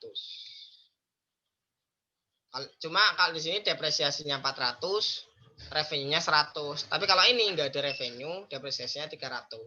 Gitu. Oke, lanjut ya. Mungkin kalian udah ngantuk. Ya aku juga, coy. Biaya setelah perolehan, penambahan, pengembangan, penataan ulang, sama perbaikan. Ini singkat aja lah, gampang. Ini penambahan nih. Contohnya kayak apa? Contohnya kayak misalkan kita punya rumah, awalnya lantainya cuma 1, terus ditambah jadi lantai 2, ditingkat gitu ya. Atau awalnya kita punya kamar cuma 2, terus ditambah karena ada keluarga baru jadi 3. Atau awalnya kamarnya tuh nggak punya kamar mandi dalam ya. Terus karena pengenlah punya kamar mandi dalam dibangun. Itu nanti menambah mana? Menambah nilai aset. Aset yang mana? Berarti kan menambah nilai rumahnya. Gitu ya. Itu namanya penambahan fisik. Nah, kalau improvement, replacement itu beda ya. Kalau improvement tuh dia mengganti dengan jenis yang lebih baik. Ini contohnya lantai keramik itu dengan lantai marmer diganti ya. Itu namanya improvement. Jadi kalau misalkan kamu terlalu baik buat aku gitu ya. Itu berarti bukan improvement gitu ya. Berarti dia mundur gitu karena dia menyanyi. Itu cewek biasanya gitu. Kamu terlalu baik buat aku, maaf ya. Ya lain sih gitu banget sih lo. Cewek. Padahal cowoknya juga bobrok gitu ya. Nggak baik-baik juga gitu. Cuma itu adalah cara halus menolak. Paham peka dikit loh, coba loh. Kalau cewek bilang kamu tuh terlalu baik, berarti itu maksudnya tuh kamu tuh bukan tipe aku. Maksudnya gitu. Itu ya, buat cowok. Nah, ini lantai keramik diganti dengan lantai marmer. Kemudian kalau replacement ini mesin yang lama diganti mesin yang baru. Tapi dia sama, jenisnya sama, mesinnya sama. Itu namanya replacement. Kalau ini kan beda, dia jenisnya keramik, kalau ini marmer. Nah, ini jenisnya sama. Misalkan laptop mereknya sama, kapasitasnya sama, diganti dengan yang baru. Nah, ini cara pengakuannya ada 3. Ada substitusi. Ini mirip yang tadi ya, substansi komersial. Jadi ada gain sama loss nanti. Ya. Atau cara yang kedua, dikapitalisasi ke aset terkait. Mirip kayak penambahan. Jadi kalau misalkan kita beli marmer, ya udah ditambahkan aja. Atau mendebit akumulasi depresiasi. Karena dianggap memperpanjang umur aset tanpa menambah kualitasnya. Dia dikatakan menambah kapitalisasi aset ini kalau menambah kualitas, ya kualitasnya jadi lebih bagus. Tapi kalau dia cuma nambah umur doang, ya jadi nanti mendebit akumulasi depresiasi. Caranya gimana? Nanti ada ilustrasinya. Nanti di akhir ya. Nah, ini kemudian penataan ulang. Contohnya misalkan kita punya mesin di pabrik A, terus pengen dipindah ke pabrik B. Berarti kan perlu biaya ya, biaya transport ya. Nah, biaya transport ini nanti diakui sebagai expense, bukan menambah nilai aset. Paham ya? Jadi transportasinya diakui sebagai expense. Itu namanya penataan ulang, reorganization. Nah, itulah, dan rearrangement. Nah, kemudian repair, perbaikan. Dia ada 2 macam perbaikan ya. Perbaikan rutin, ordinary ya, kayak perawatan, maintenance gitu. Itu nanti diakui sebagai expense, maintenance expense biasanya. Jadi kita punya rumah, misalkan setahun sekali dicat lah, atau setahun 2 kali ya, hari Lebaran dicat biar lebih bagus. Atau kita punya motor diservis rutin tiap bulan. Kita punya toko dibersihin, mobil dikasih oli dan lain sebagainya, itu expense nanti masuknya. Tapi kalau perbaikan besar atau mayor gitu ya, misalnya overhaul ini kalau dalam bengkel gitu ya, industri otomotif itu tuh mobilnya tuh benar-benar dibongkar gitu loh, mesinnya dibongkar, rakitnya dibongkar, pokoknya diperbaiki total lah sampai titik yang jeli-jelinya gitu, sampai detail, itu namanya overhaul. Ini berarti perbaikan besar. Nah ini pengakuannya gimana? Kalau ordinary nanti expense, bisa sebagai maintenance expense ya, biaya perawatan atau repair expense, repair and maintenance expense. Biasanya digabung sih akunnya. Nah kalau mayor dia mirip kayak improvement dan replacement. Jadi ada 3 pendekatan nanti. Ya. Nah ini contohnya nih ilustrasinya, misalkan dia si Bambang dia punya mesin ini udah beli waktu 2016 ya misalkan. 2016 kosnya awalnya waktu beli 400 juta. Masa manfaat 5 tahun, nilai sisa 40 juta. Mesin diperbaiki total dengan kos, misalnya memperbaikinya nih aku lupa ngasih tanggal. Memperbaikinya 1 Januari ya, 2019. Nah, dan menyebabkan masa manfaat bertambah 3 tahun. Jadi setelah diperbaiki tuh, misalkan mesinnya ada yang diganti segala macam gitu ya, itu umurnya jadi nambah mobilnya, jadi nambah 3 tahun. Dari apa? Dari waktu perbaikan loh ya. Nah, maka cara ngitungnya gimana? Ini rada-rada ribet nih, rada-rada ribet. Jadi kita cari tahu dulu kosnya berapa. 4. Intinya adalah kita cari tahu posisi nilai buku sampai 1 Januari. Gitu ya. Posisi nilai buku sampai terjadinya tadi pengeluaran untuk overhaul. Jadi kosnya 400 juta, residual value-nya 40 juta, ya. Maka depreciable base-nya adalah 360 juta. Ini ada nilai sisa ya, 40 juta. Ini untuk nyari apa? Untuk nyari depresiasi tiap tahun. Jadi depresiasi tiap tahun adalah seharusnya 360 dibagi 5 ya. Berarti berapa sih? Aku nggak bisa pembagian ya. 72. Ya enggak? Kalikan 2 berarti. Ya, 72.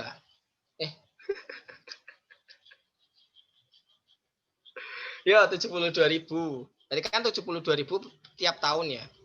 Nah, sekarang udah 1 Januari 2019. Berarti dia udah berapa tahun nih dari 1 Juli? Jadi udah 2,5 tahun. Nah, berarti dikalikan dengan 2,5 tahun. Ketemu akumulasinya itu saldonya adalah 180 juta per 1 Januari. Ya. Nah, akumulasinya ini nanti akan ditambahkan, maksudnya dikurangi. Akan dikurangi dengan hasil ini karena di debit ya. Mana sih kok yang ini? Cost atas overhaul. Kan tadi kan mendebit akumulasi ya. Nah, 1 Januari kita ngejurnal akumulasi pada cash 40 juta. Terus kita nyari depresiasi tiap tahunnya. Berarti berbeda, bukan 72 juta lagi. Tapi berapa? Kan depresiasinya sisanya 100 mana sih? Akumulasinya kan 180 juta awalnya, ya kan? Terus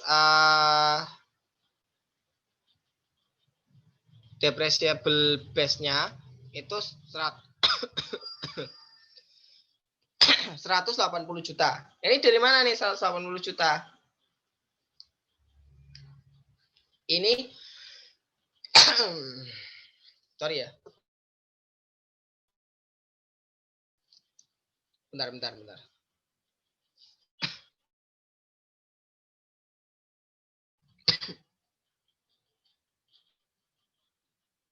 Nah, lanjut ya. depreciable base ini sebelumnya nih ya. Jadi akumulasi depresiasinya tuh masih 180 juta. Nah, setelah di overhaul itu kok ditambah. Kok ditambah ya? Oh, ho, ho. Oh, ho, ho.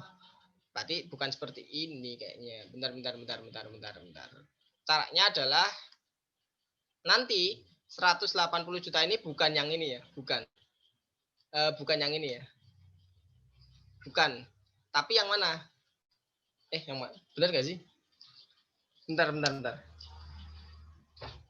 Oh iya. Berarti 180 juta ini adalah sisa nilai buku. Book value ini. Book value. Nah, kebetulan aja sama ya 180 juta. Kalau misalkan di sini 120 juta, maka di sini berarti berapa? Aku on banget sih. 240 juta. Nah, gini. Itu ya. Kebetulan sama 180 juta. Ini adalah book value. Dan nanti book value-nya itu akan bertambah 40 juta. Karena apa? Nilai masa manfaatnya bertambah, berarti book value-nya bertambah. 220 juta.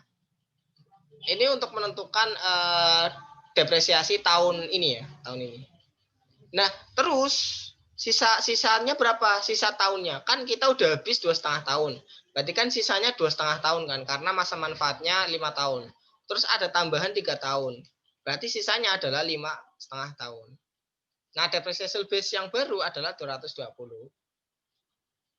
Kemudian apain? Dibagi dengan 5,5 ketemu depresiasi tiap tahunnya adalah 40 juta. Sehingga 31 Desember nanti jurnalnya bukan 72 juta depresiasi expense-nya, tapi 40 juta. Gitu ya. Nah, sini ada nanya kan? Ini bahasanya bikin ruwet. Harusnya nggak usah depreciable base gitu ya. Pakai book value aja bahasanya. Book value. Ini juga book value. Ya sama sih depreciable base ya. Tapi maksudnya adalah book value ya. Book value per Januari 1. Itu berapa? 180 juta. Nanti ditambahkan dengan nilai cost yang dikeluarkan untuk perbaikan. Terus dibagi dengan sisa masa manfaat yang baru. Sisa yang tahun sebelumnya berapa? 2,5 tahun. Terus ditambah tambahannya berapa? 3 tahun. 5,5 tahun. Ketemunya 40 juta. Oke? Dan aja kan?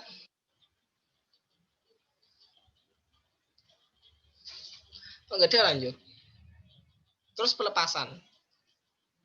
Jadi cara melepasnya ya, itu ada 3. Dengan dijual, dengan ditukar, atau karena insiden, misalnya kecelakaan, kebakaran, banjir, gempa bumi, atau dibiarkan saja, atau dibuang.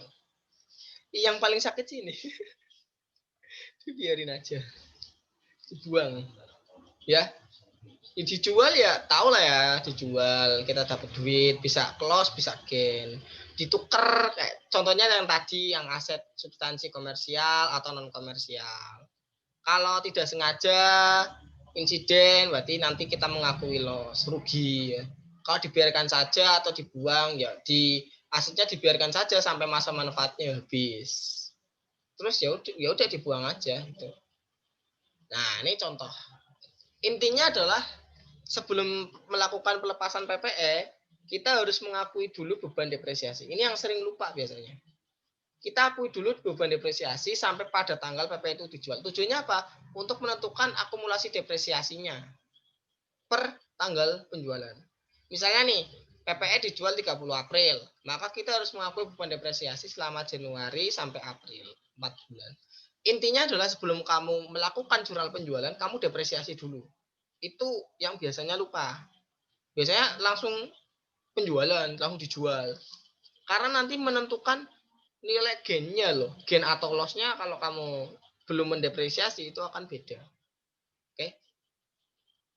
Jadi misalkan nih, Januari itu equipment-nya cost-nya 60 juta. 600 ribu.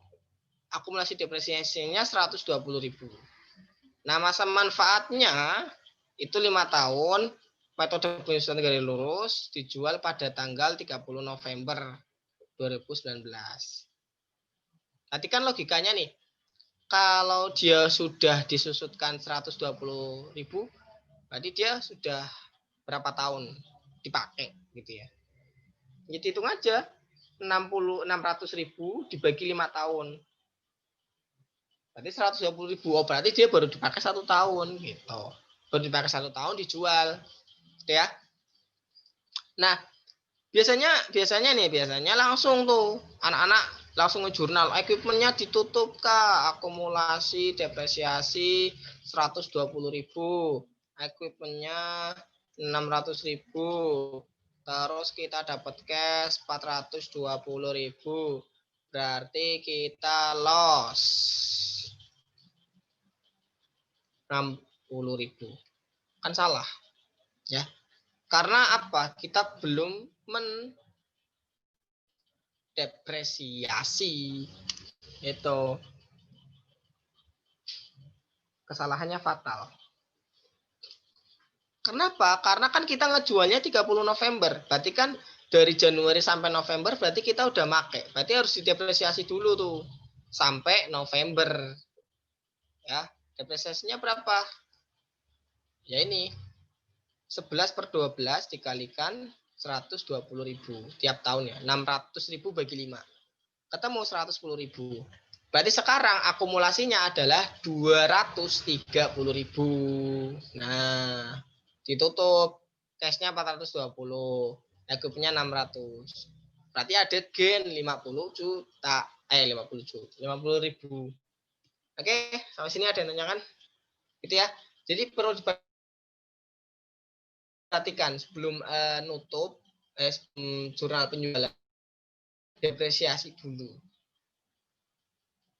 Ya, termasuk juga ini yang tadi pertukaran aset ya. Pertukaran aset tadi kan kalau Januari mah gampang ya. Tapi kalau misalkan April, ya kita depresiasi dulu sampai April. Kita depresiasi dulu. Misalkan November kita. Jadi nggak cuma berlaku untuk penjualan, tapi juga untuk exchange, pertukaran yang tadi ya, komersial ataupun non komersial. Karena apa? Akan menentukan nilai akumulasi yang ditutup. Pasti beda. Kayak tadi kan efeknya beda ya. Kalau salah nanti loss. Kalau kamu bener gain. Kan beda banget ini. Oke, sampai sini ada yang tanyakan? Hari ini nggak ada yang tanya ya. Oke, lanjut ya. Oh, nggak ada. Udah, ini soal. Cobalah ya, kerjain ya. Saya tak kasih pembahasannya kalau aku sempat. Soalnya masih ada tanggungannya. Oke, sampai sini ada yang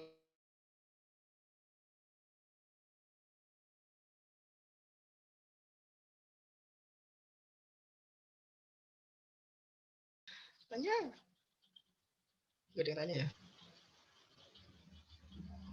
Kak, yang pelaporan jadi dibahas nggak ya?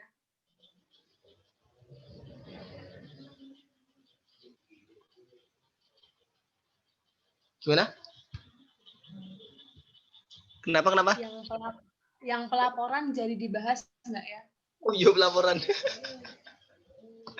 Pelaporan aku lupa masukin materi. Intinya sih pelaporan sih ya aset tetap kan jangka panjang ya. Berarti kan di PPE gitu. Yaudah itu doang sih. Nanti aja lah ya, mungkin minggu depan lah. Aku singgung sedikit. Sebenarnya nggak ada yang spesial sih dari pelaporan ya. Biasalah, aset tetap. Oke? Nggak ada isu yang menarik. Oke, kita kalau nggak ada yang tanyakan lagi, kita cukupkan ya.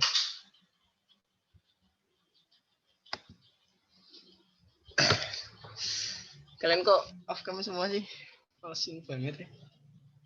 Oke, itu ya pertemuan kita. Kita tutup dengan doa. Doa mulai.